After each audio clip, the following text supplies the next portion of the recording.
said that Edison failed 1,000 times on making the filament for a light bulb before finally coming up with the one that we use today. So he's a great role model for experimenting, trying. On the wall here in Menlo, we have rules. Hell, there are no rules. We're trying to get something done. So I think it bodes well with what we're trying to do as a team. So the team, and when I say team, it's a cross-functional team. It's industrial design, it's user interface, it's clinical applications, it's engineering service.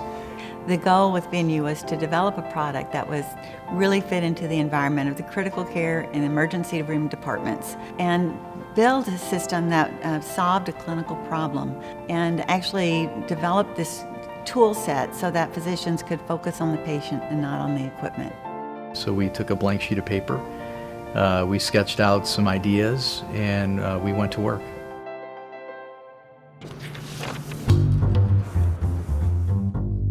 Rather than taking an approach where we develop something for a couple of years and then bring a final product to market, we knew we wanted to iterate. And many of the early failures were also foam core. So we failed early and failed cheaply. Then we get into the shop and the chips are flying, be it the laser cutter, the ShopBot, we start 3D printing, duct tape, whatever we can do to get something tangible and real, three-dimensional, out in front of the user, giving them something to react to.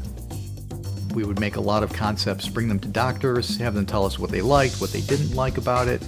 And it wasn't just once, but it was several times, meeting hundreds of doctors over hundreds of hours, getting incremental feedback that would drive us towards the final product.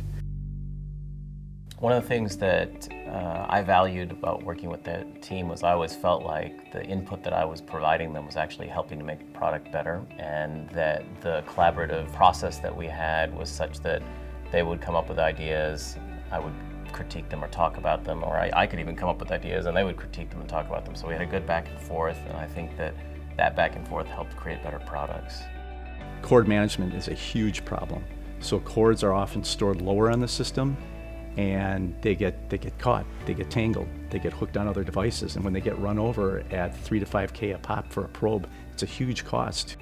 And then also how quickly they can get in, get that image, and then get out to get that patient moved on, the better. And then when they're done, how easy is it to clean? Venue, as an example of what GE is doing in the healthcare marketplace, it's clear that GE is looking in the right direction. It's innovative and nimble, and I'm excited to see where they go next.